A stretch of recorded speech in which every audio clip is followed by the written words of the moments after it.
ফুটো, এ ফুটো, ফুটো, তুই আতিস না গেছিস? পটুদা, ফুটো তো সারাই দিচ্ছে না। পটল তুলে তো? আরে না, এই মাল পটল তোলার মাল না। ডাক ডাক, জোরে ডাক। ফুটো, এ ফুটো। কিরে ফুটো, তুই ঠিক আছিস তো? এই কি লাউরে, তুই আমার ঘরে কি করছিস?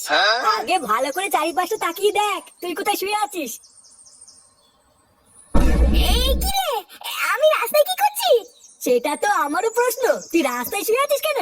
আমি আর ল্যাংচা তো সকাল সকাল ক্লাবের দিকেই যাচ্ছিলাম, তারপরে দেখলাম তুই রাস্তায় শুয়ে আছিস। এই তো তোল, আমাকে তোল। নে, সবার আগে ক্লাবের দিকে চ, আগে একটু চোখে মুখে জল দিয়ে নিবি, তারপরে তুই কি করে রাস্তায় এসে শুনি ওইসব ভেবে দেখা যাবে। কি গো, রান্নাঘর থেকে মাছগুলো কোথায় গেল? কই গো, শুনছো? কি গো, ওঠো ওঠো। না, এ তো দেখছি মহাজালা। এই তুমি কি আমাকে একটু শান্তিতে ঘুমাতে দেবে নাকি দেবে না? আরে ঘুমাবে পরে, ওইদিকে তোর কিছুই নেই গো। কিছুই নেই মানে কি নেই? আরে কালকে তুমি যে জ্যান্ত মাছগুলো আজকে খাবে বলে কিনে এনেছিলে, ওইগুলো তোর রান্নাঘরে কিছুই নেই গো। কেন, কালকে আমি তোমাকে বারবার বলেছিলাম না ভালো করে ঢেকে রাখতে? গেল, এত শখ করে কিছু জ্যান্ত মাছ কিনে এনেছিলাম একটু পাতলা করে ঝোল খাবো বলে, আরে মাগের জন্য আমার আর কিছু খাওয়া হলো না। না গো, তুমি আমাকে ভুল বুঝছো, আমি তো ভালো করে ঢেকে রেখেছিলাম, কিন্তু তারপরে যে মাছগুলো কোথায় গেল আমি তো ওটাই বুঝতে পারছি না। হ্যাঁ, আমার লুঙ্গি তলা লুকিয়ে রেখেছি, আসো আসো বের করে নাও। যত সব এসব কপালে জোটে আমার। ফাটা, এ ফাটা, ফাটা, এ ফাটা। এই কি হয়েছে রে, কেউটে ফাটাকে ডাকছিস কেন? ইয়ে মানে বলছিলাম ঠাকুমা বাড়িতে ফাটা আছে? আসলে 2 দিন ধরে ফাটার সাথে তেমন দেখা হয় না তো, তাই ভাবলাম বাড়ির থেকে দেখা করে আসি। হ্যাঁ, ও ঘরে আছে, আয়।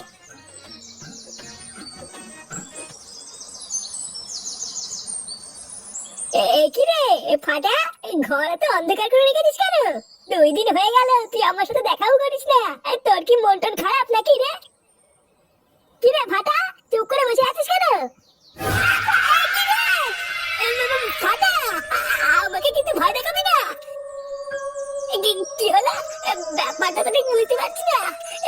কি যে হচ্ছে, কেউটে মানে এখান থেকে পালা রে। কি বলছিস কি রে ফুটো, তোর ছেলেকে ভূত ধরেছে? আরে লজ্জা, আমার এখন পরিষ্কার মনে পড়েছে, কালকে রাত্রিবেলা আমি ফাটার পিছন করতে করতে যাচ্ছিলাম, তারপর আমি নিজের চোখে দেখলাম রে, ফাটা একটা পেতনির রূপ নিল।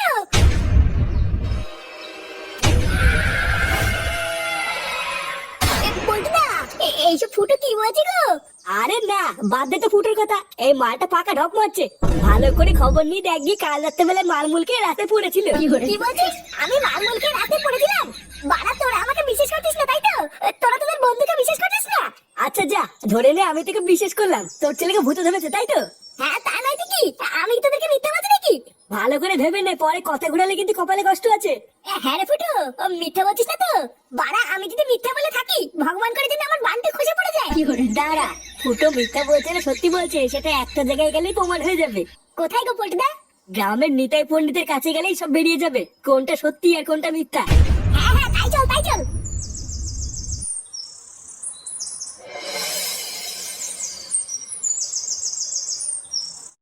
Kali kapali di wati bersuri, jom cendali cendal kali kali, jom kali kali kali, jom cendal kali kali, nama. কি বুঝলেন পণ্ডিত মশাই? তোমার এই বন্ধু ফুটো একদম ঠিক কথাই বলছে। দেখেছিস তো, এবার বিশেষ হলে আমি মিথ্যা বলিনি।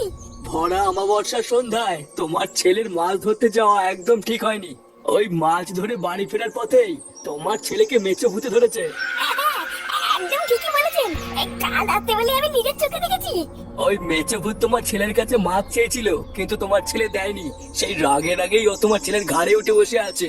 কিন্তু তোমার কপাল ভালো যে কালকে রাত্রেবেলায় ও তোমাকে দেখতে পায়নি, তাহলে কালকেও তোমাকে ও ছাড়তো না। তাহলে পণ্ডিত মশাই এখন আমরা কি করব? তোমাদের কিছু করতে হবে না, কারণ এটা তোমাদের কাজ নয়। যা করার আমি করব, কিন্তু তোমাদেরকে আমাকে সাহায্য করতে হবে। হ্যাঁ, আমি সব ধরনের সাহায্য করবো, আপনি শুধু আমার ছেলেটাকে বাঁচিয়ে নিন পণ্ডিত মশাই। তাহলে আমি কি বলছি তোমরা সবাই একটু মন দিয়ে শোনো।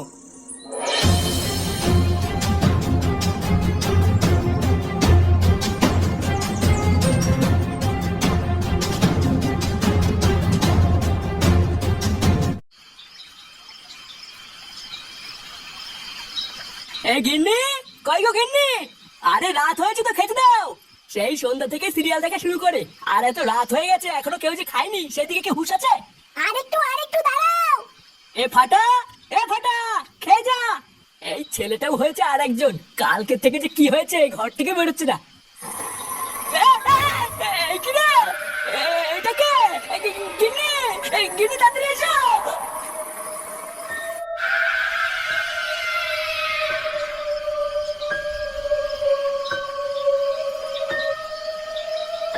দাঁড়া, আমি সাধক নিতাই পণ্ডিত থেকে বলছি, যদি নিজের ভালো চাস তো এই বাচ্চার শরীর থেকে চলে যা। সরে যাও আমার রাস্তা থেকে, না হলে তোকে মেরে তোর লাশের উপর দিয়ে যাবো। তোর এত বড় সাহস, তুই কার সামনে দাঁড়িয়ে কি বলছিস জানিস?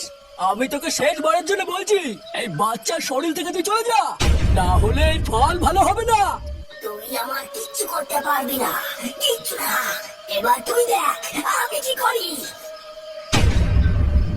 আমার রাস্তায় যে আসবে সে মরবে। চুদির ভাই, আমার ছেলেকে তুই বস করে কি ভেবেছিস? তুই বেঁচে যাবি? আজকে তুই শেষ। তোরা কেউ আমাকে আটকাতে পারবি না, কেউ না। ক্রিং ক্রিং ছট, মেচো ভূতের পুঙ্গা মারা যা ফটফট। এনে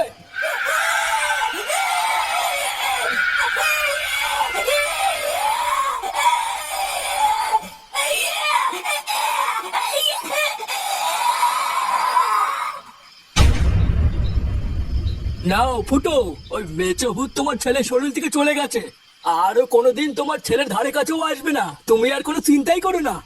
যাও, এবার তুমি তোমার ছেলেকে নিয়ে ঘরে ফিরে যাও। আচ্ছা ঠিক আছে ঠাকুর মশাই।